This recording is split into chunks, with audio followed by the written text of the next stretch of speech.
Coming up next, how the unsettled economy is impacting the local holiday shopping season. I think everybody's just feeling the crush of expenses much more now. Plus, we preview an annual holiday event in Bellefonte that draws thousands from around the region. And how college students are working to eliminate food insecurity in our area. For today, it ended up being 200 meals. The Center County Report starts now.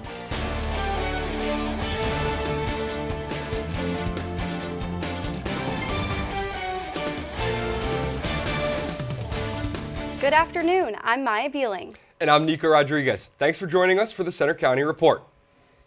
Our top story, a new national survey shows President Trump's handling of the economy is at its lowest point in either of his two terms. Only 31% of adults approve. Between prices, unemployment, and uncertainty, what's that mean for this important shopping season? Reporter Morgan Supes is live in our studio with local impacts. Morgan? Nico, the holiday shopping season is critical for small businesses. And as I checked in with shops in Center County, I found mixed results on what's happening so far this month. It's the most wonderful time of the year for small businesses. Have a good one. Happy holidays. It's the holiday season, which means holiday shoppers and critical revenue. This is the best holiday season that we've had that I've worked. But Natalie Pearson, a worker at Uncle Eli's in State College, says even with the daily foot traffic, shopping's been different this year. I think people are buying a lot of smaller things. It's like a little thing here or a single card, as opposed to in the past when it's been like a full purchase. Even though customers have been buying, prices have had to change. Then the tariffs have had an impact on the price of things. We've had to raise and change prices. Prices that have customers like Megan Chapman cutting back. I think everybody's just feeling the crush of expenses much more now. And she's not the only one. According to a survey by CNBC, 80% of Americans say that things are more expensive this year, and 4 out of 10 say they're going to spend less as a result. And here at the Makery Market, the story's the same. Look at the economy. I mean, nobody has any money to spend. It's really sad. So I just think the economy's really hurting a lot of families. Doreen Perks, a volunteer at the Makery Market, says sales have been good despite the economy. Sometimes I think State College is a little shielded from some of that because we're so small. And the good news is, with 2 more weeks left before Christmas, some of the biggest shopping days are still to come. With Christmas landing on a Thursday this year, make sure to head to the stores the weekend before to take advantage of one of the busiest shopping days of the year, Super Saturday. I'm Morgan Supes, back to you. Thanks, Morgan. From shopping to celebrations, an annual holiday tradition will again draw thousands to Bellefonte this weekend. And it starts today. Reporter Anna Lacastro is there live with more details. Anna? Thanks, Maya. How perfect is this? It snowed again last night, so Bellefonte is looking like a winter wonderland. I'm here in Talleyrand Park right now, just outside the historic Bellefonte train station and the gazebo, which, as you can see behind me, is all decked out for Bellefonte Victorian Christmas, which begins today. I got the chance to speak with the co-chairs of the event, as well as some local business owners about everything that this weekend has to offer. So let's check it out. Christmas is just around the corner, which means the borough of Bellefonte is undergoing a transformation. It is crazy. It is literally like they did what's the name of the clip they do for action in a movie? And it's like a Hallmark movie just erupts in Bellefonte. This weekend, one of Central PA's most cherished traditions is back, the annual Bellefonte Victorian Christmas. Even the weather here in Bellefonte is getting into the holiday spirit. This weekend marks the 44th year of the Victorian Christmas celebration, and this year's theme is It's a Wonderful Life in Bellefonte. The weekend is packed full of events that are sure to make visitors feel like they've traveled back in time, including horse-drawn carriage rides, live nativity performances, concerts, a holiday dinner, and so much more. It's so nostalgic. There's carolers walking around and the primitive clothes like from Victorian era, and it just makes you feel like you could kind of be back in that time. It's magical. Planning for an event of this size begins long before the holiday season approaches. I start out by reserving the place where the big dinner's going to be in May. And then I also reserve transportation because we have free transportation on Saturday. So I reserve 2 shuttle buses and a trolley. Dave and Phil told me that for them, a very important part of the weekend is the music. We have concerts on Saturday and Sunday both. They're all free in our churches and the high school, so you don't want to miss. It's all on our website. And the other thing planned is shopping. Great shopping opportunities. Our stores, we have unique stores in town, and there's a craft show in the YMCA. 36 Bellefonte businesses will join in Saturday's Cookie Crawl event, each one supplying their own unique recipe. It's butterscotch, chocolate, melted, and then walnuts, a little bit of walnuts on top. With so many events in store, it's hard to pick a favorite. Do you ask parents if they have favorite children?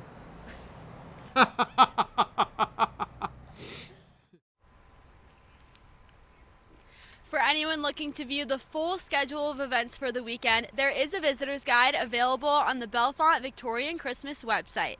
I can tell you as someone who's standing outside right now that the snow is very pretty, but it's also quite cold, so be sure to bundle up. Live in Bellefonte, I'm Anna LaCastro. Now back to you guys in the studio. Thanks, Anna. Keep the coats and gloves handy. That cold isn't going away anytime soon. Let's check in with student meteorologist Daniel Weaver on the weather. Daniel?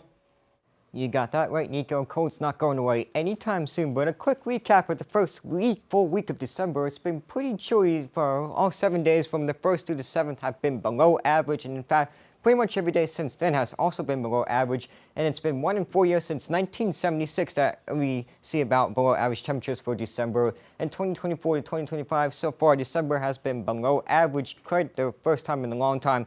Here's a look at some of the airport delays that we're experiencing right now. None really across the region right now, but I'm worried about maybe Philadelphia, Newark, and Pittsburgh over the next few days, with some snow possibly on the way tomorrow and Sunday. So if you are traveling headed back home for a winter break, that's something to keep in mind. Like I mentioned, we got some snow for tomorrow and Sunday, but then it's going to get quite chilly on Sunday and Monday. Before then, we'll see a bit of a warmer occur next week. I'll have much more on those details and the full forecast coming up in a few minutes. Back to you. Thanks, Daniel. A Penn State building that suffered a structural problem will stay closed for the spring semester. The Susan Welch Liberal Arts Building was evacuated and closed 1 month ago today after a crack developed that stretched all the way to the roof. Firefighters told us it shifted several inches. University officials say the building is safe for limited re-entry, but it will stay closed while crews make repairs. Penn State faculty will vote on whether to unionize after filing a petition with the Pennsylvania Labor Relations Board.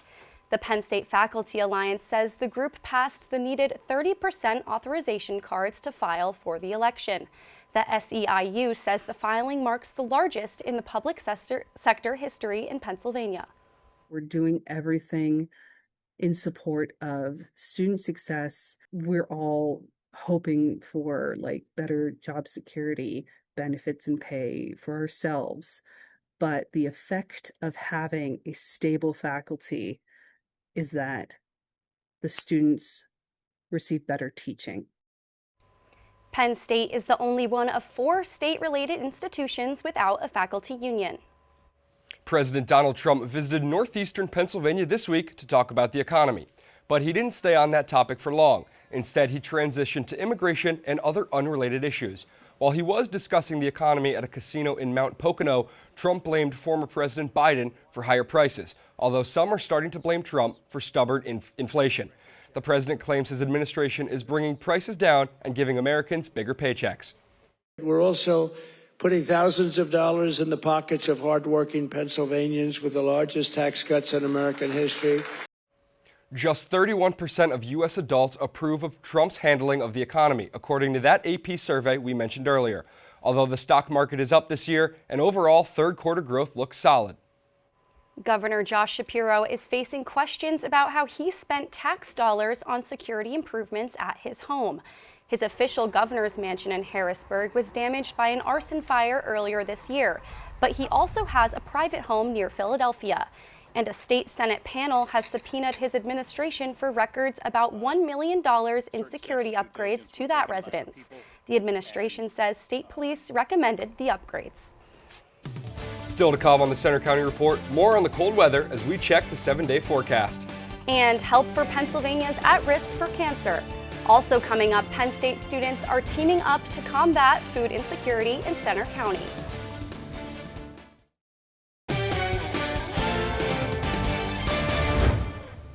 Penn State's College of Medicine is getting a $4 million grant to increase colorectal cancer screening in Pennsylvania. The money is from the Centers for Disease Control and Prevention. It's the first time a Pennsylvania institution has received funding from the CDC to support colorectal cancer screening in rural and underserved communities. A group of Penn State students are working with the community to fight food insecurity in Center County. Reporter Sarah Grosh is live in our newsroom with more. Sarah? Thanks, Maya. U.S. government numbers show that 47 million people are living in households that are food insecure. Some of them are right here in central Pennsylvania. But there are groups trying to help. Penn State's chapter of the Food Recovery Network has three main goals: increase sustainability, increase awareness, and increase food security. Emmanuel Kraft spends his Friday mornings delivering meals. The destination? The State College Food Bank. For today, it ended up being 200 meals. Kraft is the co-founder and executive director of the Food Recovery Network at Penn State. It's a group that's trying to help solve the troubling issue of food insecurity in Center County, one meal at a time. Food insecurity is an issue that I think is a lot more prevalent than a lot of people may realize. A 2023 report said there are nearly 20,000 food insecure people in Center County, the latest data available. The mission includes Kraft and the FRN redirecting food from all 5 University Park dining halls, thanks to their partnership with the Penn State campus. The Out of the Cold Homeless Shelter was their first community partner, but they've since added the Lions Pantry, State College Food Bank, St. Andrews Community Cafe, and Abba Java Coffee House to the list. In 2024, the FRN provided 9,880 meals to the community through the 9,153 total pounds of food they recovered. But their impact is not just in those numbers. Their advisor, Marta Plumoff, has been working with the students from the start. Each semester, each year, they've really grown. The Food Recovery Network also hosts cooking demos as well as scoop nights to help educate students on food literacy. A lot of the work that we do aims to close the loop, and not just to bring food to students, but make sure that they know how to use it properly. Students who are interested in becoming volunteers can visit their website for more information. I'm Sarah Grosh reporting. Now to Daniel with weather. No, it's fine. Thanks, Sarah. As Nico mentioned earlier, it's going to be quite chilly for pretty much most of the weekend into early next week. We did see a little bit of snow yesterday, and we'll see a bit more snow again tomorrow and Sunday. In fact, you can see outside of our golf courses a little bit of snow on the ground thanks to some snow squalls that we saw late last night. Current temperature of 27 degrees, which is actually where we should be for our overnight low temperatures. As you look at the almanac, you can see that for average high for this time of year is 39 degrees. Average low is 27 degrees. Will be quite below average for both departments considering before December. Quite chilly out there. Temperatures across the region though, 27 in State College, 24 in Clearfield, and 31 in Selinsgrove. If we look across the Commonwealth though, temperatures are pretty much in the 20s to low 30s, with Philadelphia being in the mid 30s. Wind chills though, quite chilly with the wind out there, but not as intense as it was yesterday. 19 degrees is what it feels like in State College, 16 is what it feels like in Clearfield, and 12 degrees is what it feels like in Chewy City of Bradford. And do keep that in mind as you are headed out today. Tonight, it's going to be quite chilly with temperatures dropping down into the 20s for your overnight lows, with actually an overnight low tomorrow morning being around 16 degrees. Current satellite radar, nothing much to see except a few clouds in the sky, but we are watching for winter storm watches have actually been posted for the western half of the Commonwealth, with some winter storm warnings for the southeastern portion, western portion of the Commonwealth, with some snow expected. You can see that snow, well actually the snow is not arriving yet. We just are experiencing some clouds, maybe a few scattered snow showers, but the big snow though, that's coming tomorrow evening into the overnight hours. But then it's going to quickly then redevelop across the southeastern portion of the state as the low pressure system tracks its way along the coast. Here's an idea of what some of the snow totals will look like. Don't take these verbatim, but just want to show you that the western half of the Commonwealth is where we're going to see the big impacts along the bed of the southeast. That's because the storm is going to transition towards the coast, so it's kind of going to jump the region though, but we will still see a little bit of snow. And as we go throughout the rest of the week, we will see just a few cloudy skies, but overall though, not really expecting any snowfall for the rest of the week then. 31 is what we're forecasting for today, with partly sunny skies, a little less breezy, so it would actually feel warmer even though the temperature is a little cooler compared to yesterday. Tonight, forecasting a low of 16 degrees, and then tomorrow, forecasting a high of 35 degrees with those snow showers late in the afternoon. And then you can see that on the next week though, temperatures are actually starting to warm up there as we get throughout next week. And you can see that on the 7-day forecast too. Big warm-up coming late next week, but I know, Nico, you headed home today and a good choice to beat the snow. I can definitely feel the chill of the snow coming in for this weekend, but personally, I was happy to see the sun shining this morning. Yeah, it's only December and it's already freezing, so I'm a little worried for January and February. But now over to Kaylee Tallman with sports. Coming up in sports, a new era for Penn State football with a new head coach. We take a closer look. And interim coach Terry Smith has one more go-around before the season ends in New York City. Sports is next.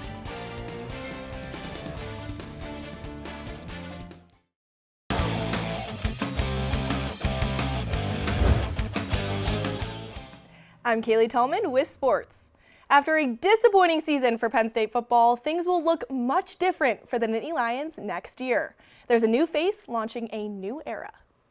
And I'd like to welcome the new head coach of the Penn State Nittany Lions, Matt Campbell. Monday, December 8th, began a new era of Penn State football, the Matt Campbell era. The former Iowa State head coach flies into Happy Valley with an impressive resume as a 3-time Big 12 Coach of the Year and the winningest coach in Cyclone history. Penn State Athletic Director Pat Kraft took 54 days to make the decision, but he says it was well worth it. I was banging my head against the wall, like, why did it take so long for us to find each other? He was perfect, and we connected on so many levels. And it was, I woke my wife up, I woke Betsy up and said, oh my God, he's the guy. It took a lot for Campbell to make the move to State College. He says he never wanted to be the guy to jump from place to place because of his players and family. If we were ever to leave Iowa State, I wanted to go somewhere and I wanted to finish my career and I wanted to stand for something that's bigger than Matt Campbell. It's not about me, but about the players and represents something bigger than myself. And I found that. Campbell says he understands the history of Penn State. My grandparents who worked in Carmichael's, Pennsylvania, and all you heard around those family discussions was Coach Paterno and the toughness and the character of the Penn State football program. He says he plans to create that toughness through development. The flash of the stars, that's cool on signing day. But winning football games on Saturday is what we're going to be about. As for the future, Campbell has his eyes set on the hardware. Change is inevitable. It happens. Adversity happens. It's coming. It always is and it always will. But greatness and how we respond to adversity is a choice. From this day forward, we're going to wake up every single day in this football program, and we're going to build championship habits. Matt Campbell will have to wait one more game before he puts on the headset, and that's because head coach Terry Smith will coach the Nittany Lions one more time in the Pinstripe Bowl. Penn State will trade a football field for a baseball diamond when they head up to Yankee Stadium. The Nittany Lions will face Clemson, another team that fell short of high preseason expectations, finishing the season 7-5. The Battle of the Cats is set for December 27th, and Coach Campbell is still trying to figure out exactly where he fits into bowl preparations. I think we'll figure out, Terry and I, where's the best place, that I cannot be a hindrance to this team. Zakee Wheatley and Zane Durant have already said they will not play in the bowl game to best prepare for the NFL draft. So far, Matt Campbell has brought 3 of his former staff members from Iowa State to State College. The Pinstripe Bowl kicks off at noon on December 27th, and you can listen live on Penn State's Com Radio with our broadcast team at Yankee Stadium. Nittany Lions interim coach Terry Smith has one more task as Penn State faces Clemson in that bowl game. After an up-and-down season, it offers the team one more game together, playing at the home of one of the most storied franchises in American sports. For Terry Smith, it's a chance to coach another game. I'm super excited about the opportunity. Obviously, a return trip for myself to the Pinstripe Bowl. I was a part of the 2014 game. It was a memorable moment for us as Penn State. In addition to Wheatley and Durant, star running back Nick Singleton has also opted out of the Pinstripe Bowl. A new scandal is rocking the college football world this week. Michigan coach Sharon Moore is fired and arrested. The university fired Moore Wednesday for cause, saying it found evidence of an inappropriate relationship between him and a staffer. Moore was later detained by police and is expected to be in court today to face potential criminal assault charges. On the basketball court, Penn State continues Big Ten December as the Nittany Lions host Michigan State tomorrow at noon. They opened Big Ten play this week against Indiana, losing by 41 points. Meantime, the Lady Lions play at South Carolina on Sunday. Now, guys, it's a good time in football here with bowl season coming up, the college football playoffs, and we're all in the spirit here in the green and red getting ready for the holidays. I wish a happy holidays to both of you. Yeah, I think this is the best we have all color coordinated our outfits, and as two big Yankee fans, we'll definitely be at the game. I'm very excited about this bowl game being at Yankee Stadium, but before we get to that, it's the holiday season, and as you mentioned, we're coordinating. Thank you, Kaylee. Coming up next, the holiday spirit hits Penn State with events this weekend.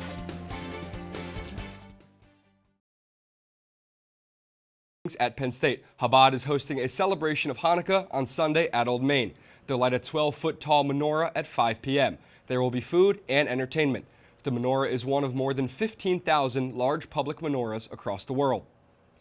And the Penn State Arboretum is hosting its Winter's Glow tomorrow. The gardens of the Arboretum will be transformed with dazzling winter lights. The event takes place from 4 to 8 p.m. Local vendors will provide food for everyone, and there will be live entertainment and fun for all ages. It's free to attend, but there is some paid programming that you can pre-register for online. That's all for today's newscast, our final newscast for this semester. We'll be back with a new team in January. But you can still follow us anytime for our breaking news on our Center County Report X. And you can see our stories on our Facebook page, Instagram, YouTube, and our website. Have a safe and happy holiday season.